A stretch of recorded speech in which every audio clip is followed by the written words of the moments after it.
नमस्कार, खबर मध्य प्रदेश छत्तीसगढ़ देख रहे हैं आप। मैं हूं आपके साथ भावना त्रिपाठी।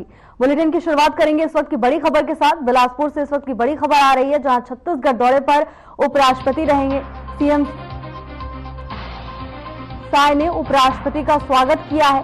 इस वक्त की बड़ी खबर, जहां उपराष्ट्रपति के स्वागत के लिए मुख्यमंत्री विष्णुदेव साय पहुंचे हुए हैं और उन्होंने उपराष्ट्रपति का भव्य स्वागत किया है। बिलासपुर से इस वक्त की बड़ी खबर, छत्तीसगढ़ दौरे पर उपराष्ट्रपति हैं। सीएम साय ने उपराष्ट्रपति का स्वागत किया है।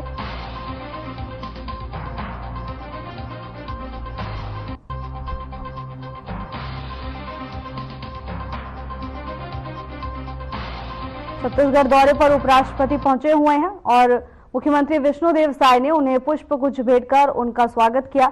तस्वीरें बिलासपुर से हैं, जहां उपराष्ट्रपति जगदीप धनखड़ बिलासपुर पहुंचे, जहां पर मुख्यमंत्री विष्णुदेव साय और तमाम दिग्गज इस दौरान उपराष्ट्रपति के स्वागत के लिए यहां पर मौजूद थे। फूलों का गुच्छा देकर उपराष्ट्रपति का जोरदार स्वागत मुख्यमंत्री विष्णुदेव साय की ओर से किया गया है।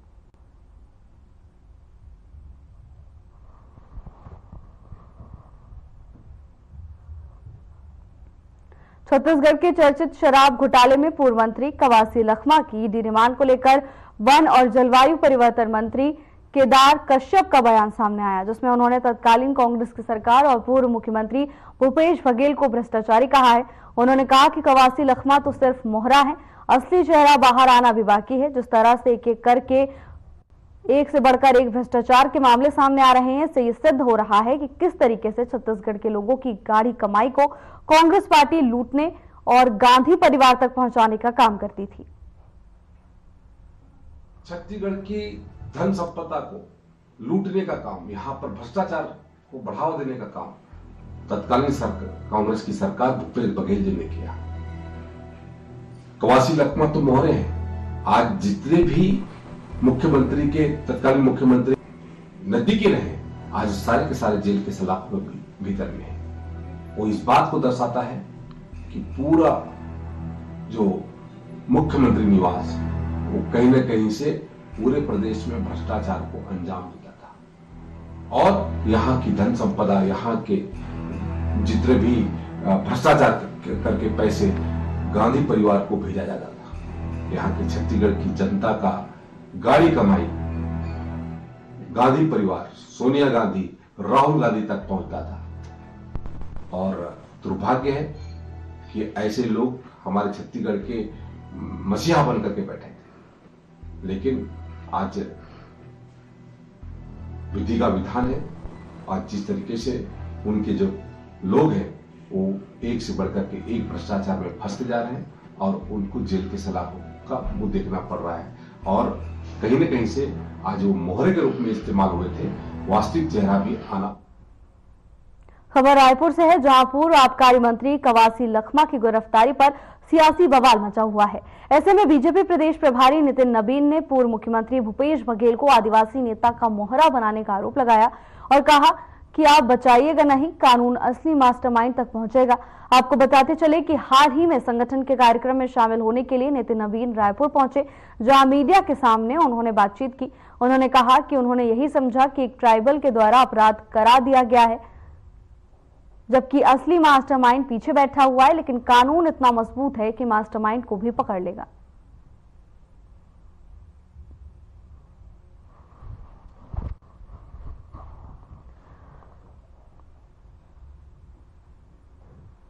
नितिन नबीन रायपुर दौरे पर पहुंचे, जहां पर उन्होंने विपक्षी पार्टियों पर जोरदार निशाना साधा।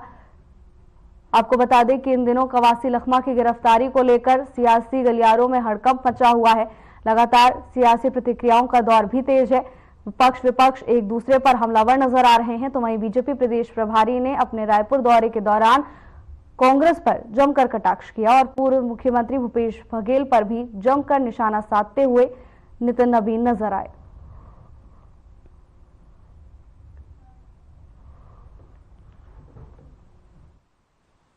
मैंने तो यही समझा कि एक ट्राइबल के द्वारा अपराध करा दिया गया, मास्टरमाइंड अभी पीछे बैठा है, पर कानून इतना मजबूत है कि उस मास्टरमाइंड को भी पकड़ निकालेगा। और मैं तो कहूँगा कि भूपेश बघेल जी आपने जिस प्रकार से एक आदिवासी को मोहरा बनाकर यूज किया, कहीं ना कहीं दिखता है कि ट्राइबल्स के प्रति आपकी सोच क्या है और आप किस चीज़ के लिए जाने जाते हैं। तो आप भी बचिएगा नहीं। ट्राइबल्स को मोहरा जरूर आपने बनाया है, लेकिन इस अपराध का जो असली जनक है कानून वहां तक भी पहुंचेगा।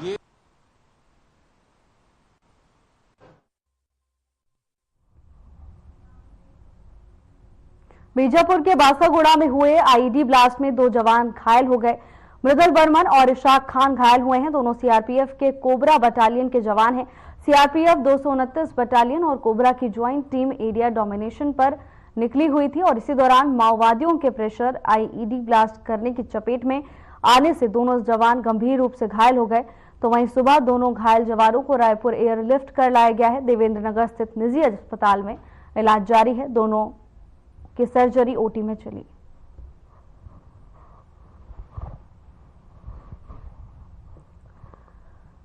रायपुर में आईडी ब्लास्ट में 2 जवान गंभीर रूप से घायल हो गए, जिन्हें एयरलिफ्ट कर रायपुर लाया गया है, जहां उनका इलाज जारी है। तो वहीं अब आगे की कार्रवाई प्रशासन की ओर से की जा रही है।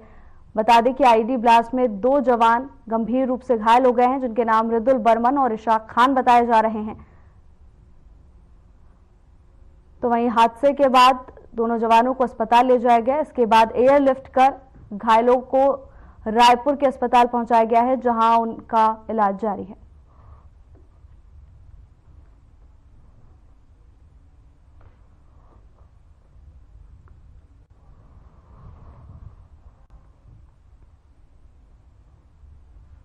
कानून व्यवस्था पर उठते सवालों के बीच पुलिस महकमे में बड़ा फेरबदल हुआ है। थाना प्रभारियों के बाद सब इंस्पेक्टर, प्रधान आरक्षक, एएसआई और आरक्षकों का तबादला हुआ है। रायपुर शहर के पुलिस कर्मचारियों का बड़े पैमाने पर तबादला हुआ। एक साथ 73 उप निरीक्षक, सहायक उप निरीक्षक, प्रधान आरक्षक और आरक्षकों का तबादला हुआ। नए एसएसपी आने के बाद बड़े पैमाने पर तबादले के आदेश जारी हुए हैं। रायपुर में पुलिस विभाग में प्रशासनिक कसावट लाने के लिए बड़ा कदम उठाया है। रायपुर एसएसपी ने आदेश जारी किए हैं। रायपुर में बड़ा प्रशासनिक फेरबदल देखने को मिला है, जहां भारी संख्या में अधिकारियों के तबादले किए गए हैं। रायपुर एसएसपी की ओर से ये आदेश जारी किया गया, जिसके बाद अब कई अफसरों की जिम्मेदारियां बदलेंगी। रायपुर में एसएसपी के आदेश के बाद बड़ा प्रशासनिक फेरबदल देखने को मिला है। कई पुलिस कर्मचारियों का तबादला हुआ है, तो कई की जिम्मेदारी अब इस आदेश के बाद बदलने वाली है। प्रदेश में कानून व्यवस्था को बनाए रखने के लिए यह बड़ा कदम एसएसपी की ओर से लिया गया, जहां पुलिस कर्मचारियों के तबादले कर दिए गए हैं।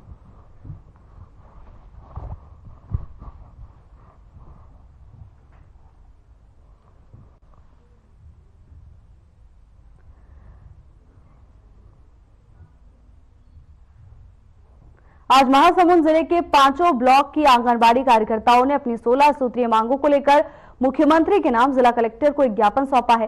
संयुक्त मंच के बैनर तले कलेक्टर कार्यालय ज्ञापन सौंपने पहुंचे कार्यकर्ताओं की ओर से कहा गया कि सभी तरह के अभाव के बावजूद आंगनबाड़ी कार्यकर्ता सरकार की योजनाओं को जन जन तक पहुंचाने का काम कर रहे हैं। बावजूद इसके आंगनबाड़ी कार्यकर्ताओं को महतारी वंदन योजना में शिकार बनाया जा रहा है। आंगनबाड़ी कार्यकर्ताओं ने छत्तीसगढ़ सरकार को चेतावनी देते हुए कहा कि सरकार ने मांगे पूरी नहीं की तो आगामी दिनों में छत्तीसगढ़ के 3 लाख आंगनबाड़ी कार्यकर्ता सड़क पर उतरेंगे।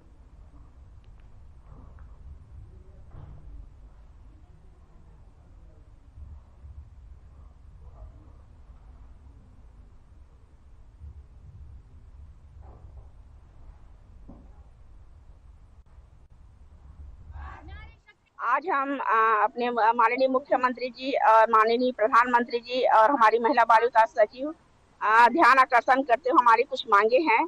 हमारी जो मांगे हैं, सबसे हमारी मुख्य समस्या ये है कि पोषण ट्रैकर में हमारी इतना समस्या आ रही है कि नेटवर्क भी नहीं मिलता है। इसके लिए हम लोग को दबाव डाला जाता है और हम चाहते हैं अगर पोषण ट्रैकर ऐप कर रहे हैं तो उनके लिए हम लोग को नेट चार्ज दिया जाए और सुपोषण के लिए उसके भी अब हम लोग को चार्ज दिया जाए। देखिए, लगातार दबाव तो बनते ही चला जा रहा है। जब से हम लोग 2007 से हम लोग काम कर रहे हैं आंगनबाड़ी पे, तब से अब तक देख रहे हैं कि बहुत ज्यादा दबाव बनाया जाता है। किसी भी कार्य के लिए देख लीजिए, उसके बावजूद भी हम लोग आंगनबाड़ी कार्यकर्ता और सहायिका पूरी ईमानदारी के साथ में सरकार जो भी हमारे लिए योजना लाती है आम जनता के लिए, उसको काम करने के लिए हम लोग अपना जी जान लगा देते हैं। बावजूद इसके भी हम लोग के साथ में ये सरासर अन्याय होता है कि हमारा ना ढंग से मानदेय बढ़ता है, न किसी भी प्रकार की कोई भी जो चीज है, जो सुविधाएं हमको मिलनी चाहिए वो सुविधाएं हमको नहीं प्राप्त होती है।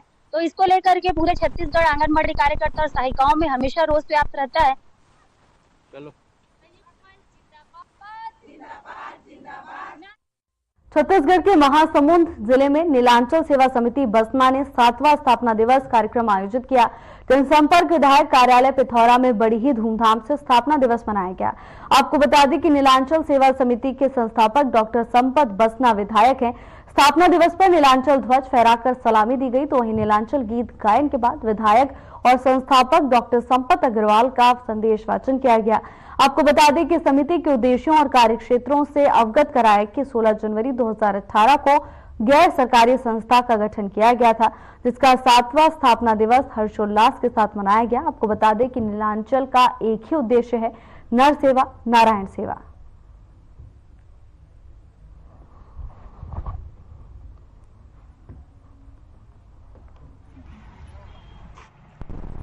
हम पुष्पा सिन्हा है और मैं नगर पंचायत में काम करती हूँ। नीलांचल सेवा समिति स्थापना दिवस में आज हम लोग यहाँ विधायक कार्यालय में बुलाया गया था। हम लोग को दान देकर सभी मिलकर करके हमारा सम्मान किया संपत अग्रवाल जी ने, और उसके हम बहुत बहुत आभार व्यक्त करते हैं। बहुत दिन से उसको किया। नीलांचल सेवा समिति बसना विधानसभा को शुरू से मैंने परिवार माना है, तो वो एक परिकल्पना थी कि यहाँ सबको और उचित मार्गदर्शन मिले।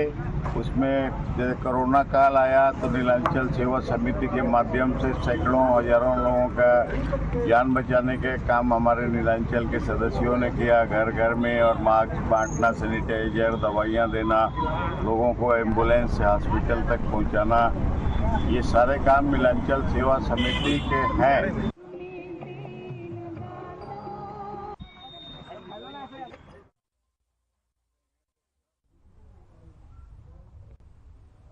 मध्य प्रदेश समाजवादी पार्टी ने विधायक संजय पाठक पर भ्रष्टाचार करने का आरोप लगाया। दरअसल ये मामला सहारा जमीन का है। बता दें कि संजय पाठक पर भोपाल, जबलपुर और कटनी में सहारा की जमीन बेचने के मामले में भ्रष्टाचार का आरोप लगा है। इस मामले में समाजवादी पार्टी के प्रदेश अध्यक्ष मनोज यादव का कहना है कि सहारा स्टेट की 100 एकड़ जमीन संजय पाठक को अधिकारियों की मिली भगत के कारण 50 करोड़ रुपए में दे दी गई, जबकि कोर्ट ने स्पष्ट तौर पर कहा था कि 100 एकड़ जमीन 125 करोड़ में दी जाएगी। तो वहीं इस धनराशि को सभी अकाउंट में जमा करने का निर्देश भी कोर्ट ने दिया था, जिससे कि शहर के ग्राहकों को उनका पैसा मिल सके। कटनी जिले की जमीन है, जबलपुर जिले की जमीन है कि वहां भी जो 110 एकड़ जमीन थी वो भी इनकी जो कंपनी है संजय पाठक की सिनाप रियल एस्टेट प्राइवेट लिमिटेड उसको बेच दी गई। यह जमीन भी बहुत सस्ते में बेची गई है। इसी तरह जबलपुर में जमीन है वो भी बेच दी गई। तो जबलपुर जिले की जमीन जो है वहां 100 एकड़ जमीन थी जबलपुर जिले में, 100 एकड़ जमीन मात्र 20 करोड़ रुपए में बेच दी गई, जिस जमीन की जो कीमत थी कम से कम 200 करोड़ की जमीन थी। बीजेपी शाजापुर के नवनियुक्त जिला अध्यक्ष रवि पांडे ने पदभार ग्रहण किया। इस अवसर पर जिले के समस्त जनप्रतिनिधियों और पदाधिकारियों ने उनका भव्य स्वागत किया। जिला अध्यक्ष पांडे ने कहा कि वो जिले के संगठन को मजबूत बनाने और पार्टी के आदर्शों को आगे बढ़ाने के लिए काम करेंगे। इसके साथ ही उन्होंने कहा कि पार्टी के कार्यकर्ताओं को एकजुट करना और उनकी समस्याओं का समाधान करना उनकी प्राथमिकता होगी। उन्होंने कार्यकर्ताओं से सहयोग और समर्थन की अपील की। इस अवसर पर जिले के वरिष्ठ नेताओं ने भी अपने विचार व्यक्त किए और जिला अध्यक्ष पांडे को शुभकामनाएं दी।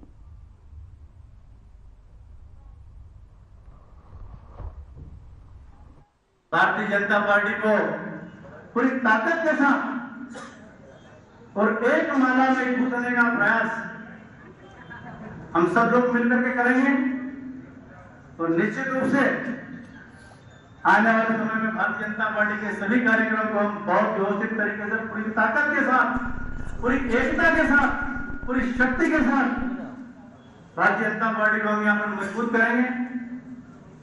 आने वाले समय में जो भी चुनाव आएंगे पूरी ताकत के साथ सब लोगों को साथ लेकर के भारतीय जनता पार्टी को हम यहाँ पर मजबूत करेंगे।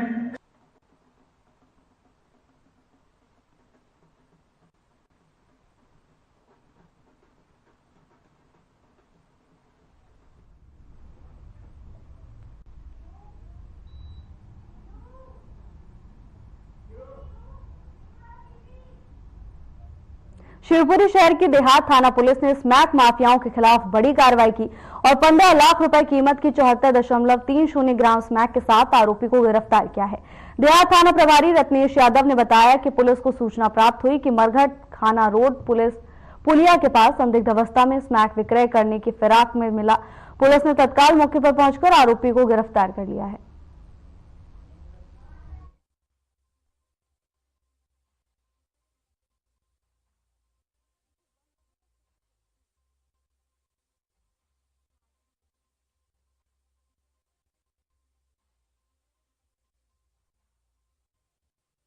हाँ, इसके संबंध में ऐसा है कि श्रीमान पुलिस अधीक्षक महोदय शिवपुरी श्री अमन सिंह राठौड़ साहब के द्वारा लगातार निर्देश दिए जा रहे हैं कि स्मैक और अवैध नशे का कारोबार करने वालों के विरुद्ध जो है लगातार कार्रवाई की जाकर के इस व्यवसाय को पूरी तरीके से नेस्त नाबूद किया जाए। उसी संबंध में श्रीमान पुलिस अधीक्षक महोदय ने ये भी टिप दी थी, उन्होंने योजनाबद्ध तरीके से इस पर काम करने के लिए कहा था। तो उनके द्वारा बताया गया था कि जो नशा करने के आदी हो गए हैं उन लोगों से जो है संवाद कायम किया जाए, उन्हें प्रोत्साहित किया जाए कि वो नशा छोड़ें।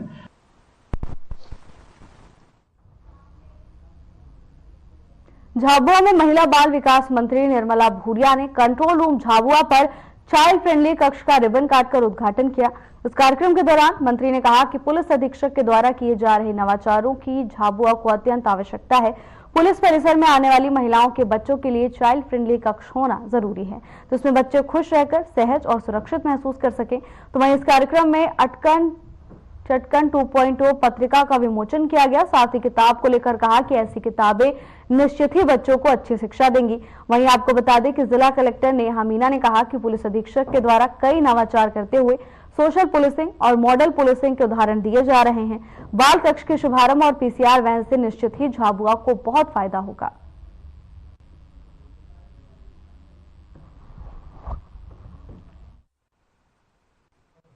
आज के दिन ही हमारी जो मध्य प्रदेश शासन की कैबिनेट मंत्री है, महिला बाल विकास मंत्री निर्मला भूरिया मैडम ने हम लोग को सब निर्देशित किया था कि आज का शुभ दिन है, तो आज हम जो भी काम करें शुभ काम करें।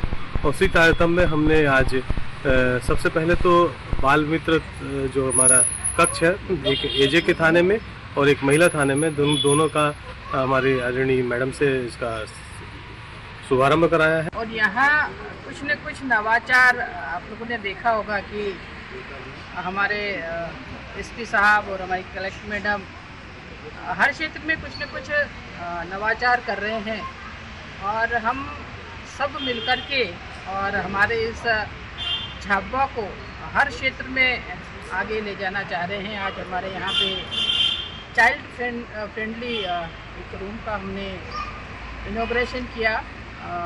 वहाँ एक फीडिंग एरिया भी बनाया है कि ताकि हमारी ग्रामीण क्षेत्रों से कई बार ये माता बहनें आती हैं और उनके साथ में छोटे बच्चे भी होते हैं।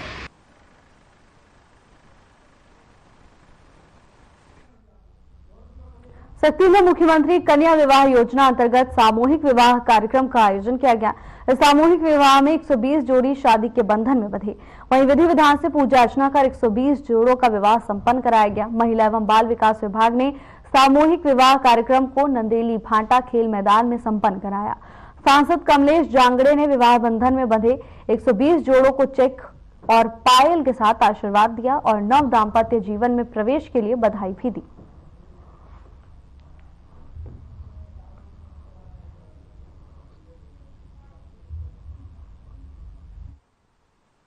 आज जिला स्तरीय मुख्यमंत्री कन्या विवाह हमारे शक्ति जिला में संपन्न हो रही है। करीबन 120 कन्याओं का विवाह यहाँ पे संपन्न हो रहा है। उनके पूरे परिवार जन आए, पूरे परिवार जन को मैं बहुत बहुत बधाई, बहुत बहुत शुभकामनाएं देती हूँ। नव जीवन में संपन्न हो रहा है उनका विवाह, इसके लिए बहुत बहुत बधाई, बहुत बहुत शुभकामनाएं देती हूँ। और हमारे देश के यशस्वी प्रधानमंत्री मोदी जी, छत्तीसगढ़ की विष्णु देसाई जी को मैं बहुत बहुत धन्यवाद देती हूँ कि पिछले पंचवर्षीय में विवाह कार्यक्रम पूरा बंद हो गया, लेकिन जब जैसे ही हमारे छत्तीसगढ़ में हमारे विष्णु देसाई जी की सरकार बनी है तो फिर से ये अभी हमारे शक्ति जिले में 120 विवाह संपन्न आज हो रहे हैं। जो विवाह संपन्न हो रहा है उसमें किस तरह की उनको आर्थिक सहायता? अभी उनको आर्थिक सहायता 35,000 रुपये दिया जा रहा है और उनको पायल, मंगलसूत्र और उनको चेक प्रदान किया।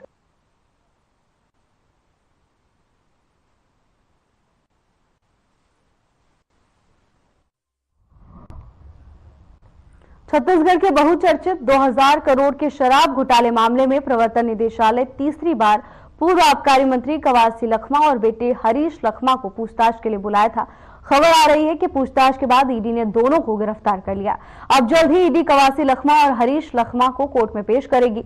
बता दें कि शराब घोटाले मामले में 28 दिसंबर को ईडी ने पूर्व मंत्री लखमा और उनके बेटे हरीश लखमा के ठिकानों पर छापेमारी की कार्रवाई की थी। तो वहीं कवासी लखमा की गिरफ्तारी पर वन और जलवायु परिवर्तन मंत्री केदार कश्यप का बड़ा बयान सामने आया है।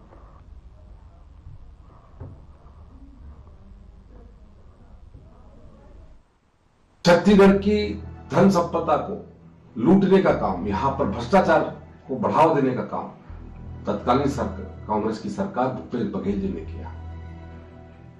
कवासी लखमा तो मोहरे हैं। आज जितने भी मुख्यमंत्री के तत्कालीन मुख्यमंत्री नदी के रहे, आज सारे के सारे जेल के सलाखों के भीतर में है। वो इस बात को दर्शाता है कि पूरा जो मुख्यमंत्री निवास वो कहीं न कहीं से पूरे प्रदेश में भ्रष्टाचार को अंजाम देता था और यहाँ की धन संपदा, यहाँ के जितने भी भ्रष्टाचार करके पैसे गांधी परिवार को भेजा जाता था। यहाँ के छत्तीसगढ़ की जनता का गाड़ी कमाई गांधी परिवार, सोनिया गांधी, राहुल गांधी तक पहुंचता था। और दुर्भाग्य है कि ऐसे लोग हमारे छत्तीसगढ़ के मसीहा बन करके बैठे थे। लेकिन आज विधि का विधान है और जिस तरीके से उनके जो लोग हैं वो एक से बढ़कर के एक भ्रष्टाचार में फंसते जा रहे हैं और उनको जेल के सलाखों का मुंह देखना पड़ रहा है। और कहीं न कहीं से आज वो मोहरे के रूप में इस्तेमाल हुए थे, वास्तविक चेहरा भी आना बाकी है।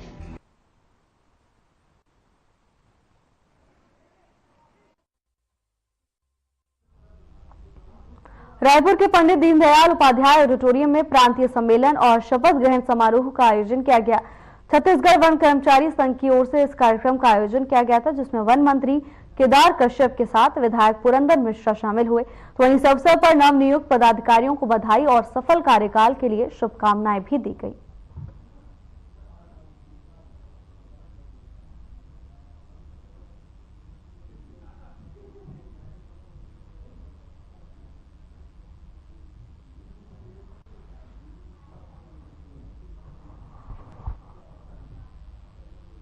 छत्तीसगढ़ के बीजापुर जिले में पुलिस नक्सलियों के बीच मुठभेड़ चल रही है।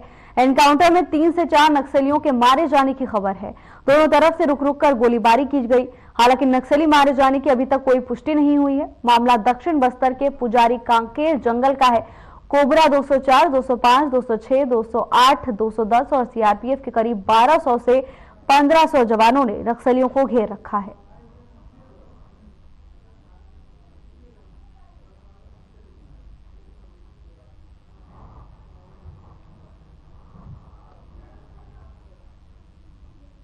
राजधानी रायपुर के भगत सिंह चौक पर हुए हिट एंड रन मामले का सीसीटीवी फुटेज सामने आया है। सीसीटीवी फुटेज में साफ देखा जा सकता है कि यह हादसा ट्रैफिक नियमों का पालन न करने की वजह से हुआ।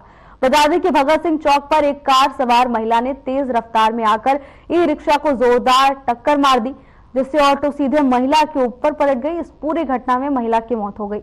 इस मामले में पुलिस ने पहले ही कार सवार महिला को गिरफ्तार कर लिया है। तो वहीं जांच में सीसीटीवी फुटेज के सामने आने के बाद ई रिक्शा चालक को भी गिरफ्तार कर लिया गया। पुलिस ने धारा 106 के तहत कार्रवाई शुरू कर दी है।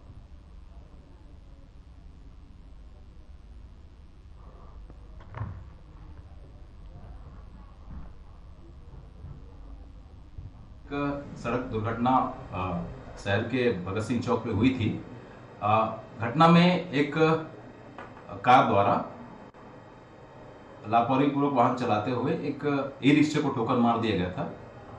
ई रिक्शा पलट के एक महिला के ऊपर जा गिरी थी, जिससे मौके पर चोट लगने से उसकी मौत हो गई थी। रिपोर्ट पर धारा 106 बीएनएसएस के तहत मुकदमा दर्ज किया गया थाने में और वाहन चालक जो की गिरफ्तारी हमने की है। साथ ही जो ई रिक्शा चालक है उसकी भी गिरफ्तारी प्रकरण में की जा चुकी है। मृतिका जो महिला है वो आंगनबाड़ी कार्यकर्ता थी जानकारी के मुताबिक, और ये बीएसओपी कॉलोनी मैरिन ड्राइव के आसपास वो वहाँ उसका रहना था और आंगनबाड़ी सहायिका के रूप में वो कार्यरत थी। सर दोनों जो चालक है क्या उनके पास लाइसेंस था? और आपने एक चीज और बताई थी कि ऑटो लीज पर था। हाँ, गाड़ियां किसी दूसरे के नाम पे हैं, दोनों गाड़ियां किसी दूसरे के नाम पे है, वाहन चालक ओरिजिनल ऑनर नहीं है। इस संबंध में जांच की जा रही है।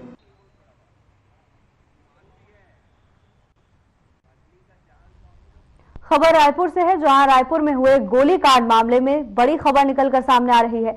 बता दें कि पीआरए ग्रुप गोलीकांड मामले में कोर्ट में अनुपूरक चालान पेश हुआ था। झारखंड के गिरफ्तार गैंगस्टर अमन साव के विरुद्ध कोर्ट ने चालान पेश किया है। वहीं अमन साव को न्यायिक हिरासत में रायपुर सेंट्रल जेल में बंद किया गया है। कारोबारियों को धमकाने और राजधानी में गोलीबारी करने का मुख्य आरोपी अमन राव बताया जा रहा है।